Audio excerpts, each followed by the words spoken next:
That was so fucking good. Oh my goodness, that was peak. The jokes were funny, the new characters were fantastic, creative and amazing.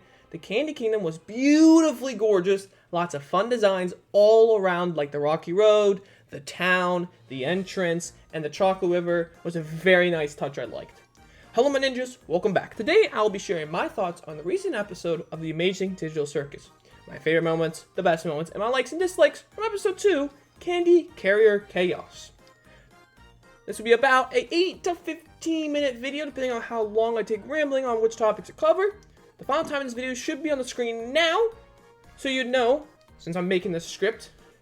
Alright, leave me alone. Timestamps are in the description and on the screen. Lastly, this is for entertainment purposes only. All credit goes to Glitch Productions and Goose Works for creating this indie show. Also, I hope I did not butcher the name, I'm sorry. And that we all love and to enjoy to watch. Their Twitter and YouTube channels will be in the description. The top of the description specifically. Alright, my ninjas. Let us enter the wonderful world of the Candy Kingdom. First, let's talk visuals and the environment. The visuals were amazing. I love the way they used the skybox in the Candy Kingdom. Everything felt smooth. Nothing was pixelated or off. All felt smooth and perfectly well fit. I love the dance sync idea they had with one of the goons, which I'll be calling them. Let me know if they actually have names, please. Seeing that multiple times were enjoyable, and a cool aspect they added in. I like that touch. It felt nice. The environment, also known as the location, is so beautiful, gorgeous, and so crafty. I really loved it. The Fudge River, the candy trucks, the rocky road, the kingdom, all of it really made you feel like you were in that Candy Kingdom. It felt like it. The visuals and environment provided the feeling that you were in the Candy Kingdom from the rocky road section, the trucks made out of the sweets, the chocolate river, or well, fudge, whichever one. All of it really stood out and created that feeling and vibe of a Candy Kingdom should be. Enough about the environment and visuals. We need to talk about characters now. The circus cast all played fantastic in this episode, with Pomni Jax getting the most screen time. Not too sure, someone's going to fact check me on that. Gangle being the driver and Jax harassing Gangle was hilarious. I love the interactions Jax had with Ragatha and Kinger, in which Kinger was funny in this episode. I love how he used the life wrap to attempt to save Pomni, instead bonking her on the head, which was really funny. I love the stretch out version with Pomni too. I think that was really funny, seeing her, tying up really quickly and then starting to curse at Jax. I think that was really funny. Ragatha getting harassed at Jax, and Kinger thought her hair was liquid, so it was a good joke. I enjoyed that. And then Kinger immediately just put a bucket on her head. That was really funny.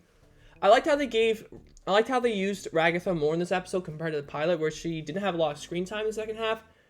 Felt fair to me personally. However, then again, you have to remember Ragatha she was starting to get abstracted, so it was a little bit fair that she didn't really get a lot of screen time for that. So, I don't know. It just felt fair for me personally.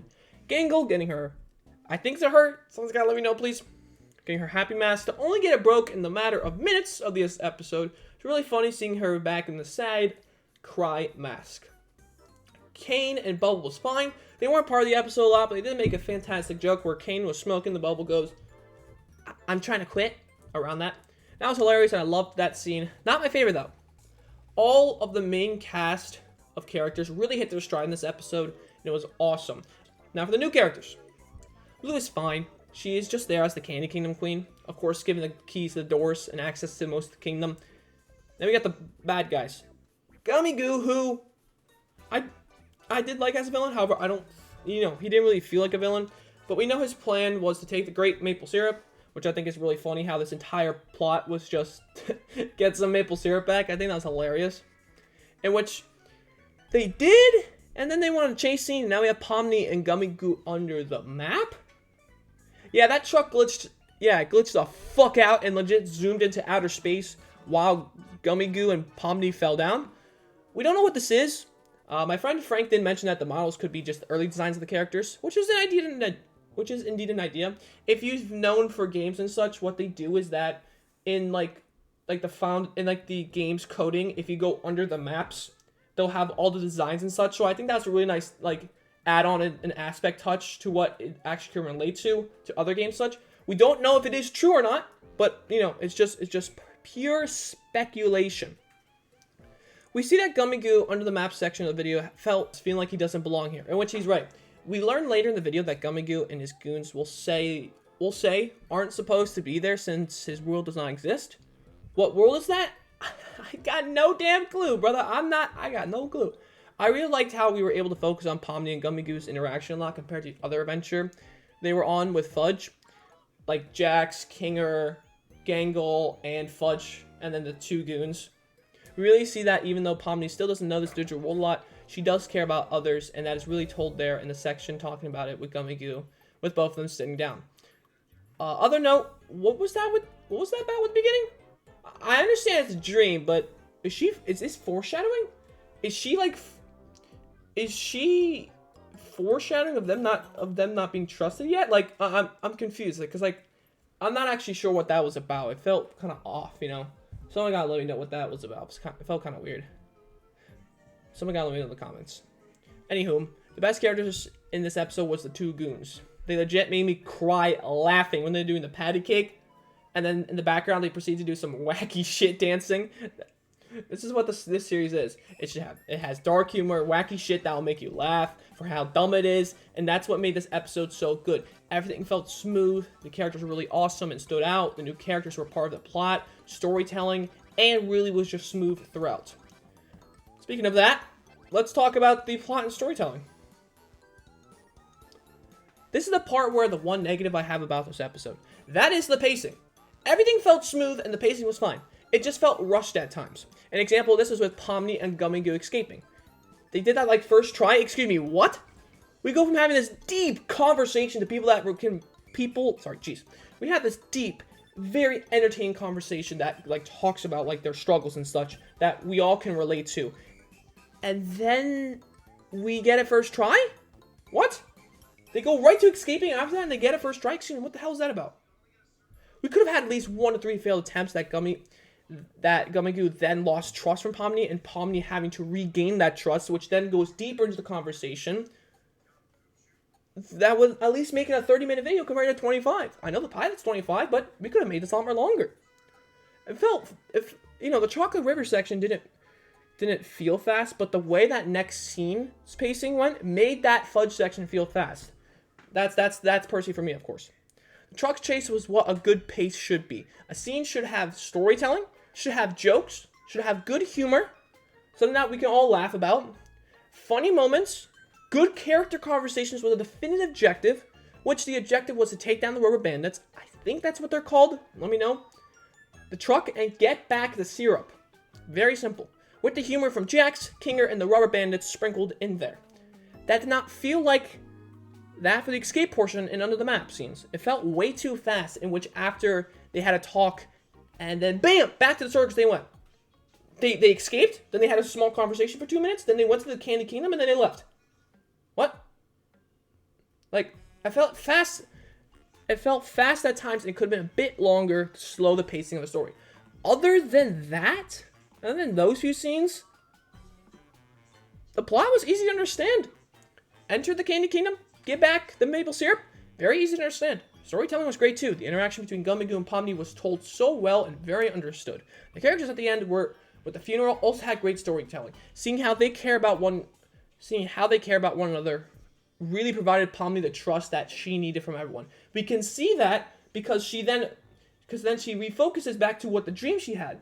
And then you obviously see the hand that picks her up. So you can see that she's starting to gain trust from these people, from this group of cast from the circus, that she's starting to trust them a lot more. And I feel like you guys can start really seeing that a lot more well with Zubul and Ragatha between them. Jax, I think, is still on the fence about. I think Pomni and Jax still hasn't got there yet. I think Kinger is definitely getting there very close, but you can really see that Ragatha is there for her, and you can see it very well. Of course, besides Kane, which ruthlessly decimated Gummigoo, which then proceeded to make Pomni question for Sandy. We can easily see that, where she just puts her hands on her head and she starts to go insane. Bro, I swear, Kane is evil. I'm convinced Kane is evil. One thing I do want to know, what happened to the Candy Kingdom? Because Jax mentioned that he has the key and then he let Fudge back in, so did Fudge get back in the walls and actually destroyed everything?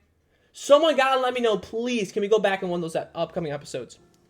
The plot and storytelling provided a well thought out video that was enjoyable every step of the way, with a few fast-pacing scenes that I personally thought could have been better, could have been a lot more slower. Overall, Candy Carrier Chaos provided a fun, enjoyable, and amazing ride with the circus crew throughout the Candy Kingdom. That was funny, that was entertaining, awesome, and really just beautifully stunning and cool all around. The plot was simple, easy to understand, and really well crafted storytelling that really hit its stride with Pomni and Gummy Goo in the under the map portion of the episode. The jokes and humor was on point, making me cry laughing at the goon scene of them dancing, with a few fast pacing here and there. It was really the only negative I had. Overall, my rating for this was a 9.5 out of 10. That few fast pacing scenes definitely maybe this like lower down my rating on this. I still think it's 9.5. I think besides that one scene that made it fast, I think it was overall 10. If I rewatch it again though, like if I rewatch it like 1 or 2 more times, I'll probably say this is another 10 out of 10. I'm not too sure yet though.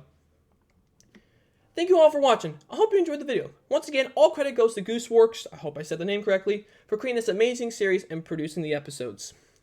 Their Twitter and YouTube will be in the description, as well as Glitch Productions for obviously uploading the video. My next video will be a Murder Drones series review. As of right now, that should be out next Friday to next Sunday range. I'm not too sure. And I should have a ramshackle pilot. Is it good or not? Or, like, does it have potential for a full series? That should be out within the next weeks, hopefully. So, like, between, like, the next, like, 10 days, we should have another 2 more episodes.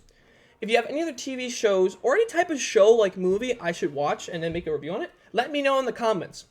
Thank you again for watching. Make sure you like, subscribe, share the video to your friends. So that means they can subscribe to me and enjoy my videos. Hit that little bell so you get notified for when I upload. Follow my socials. They'll be under my channel description. And also announcement, I have a new Instagram. It is Ninja which will be under the timestamps in the description. Basically, that's where I'm going to be uploading all my YouTube videos. I'll be having links up there for my latest videos. I'll be uploading shorts there as well. You'll see all my YouTube promotion stuff on that Instagram, which will be in the description here and under my channel description. So you guys can all see. And also, I'm branching out to more platforms. That'll be under the timestamps in the description. Alrighty, my ninjas. It's time for me to sign out. Thank you all for watching. This is Ninja Dill signing out. Peace! Thanks for watching.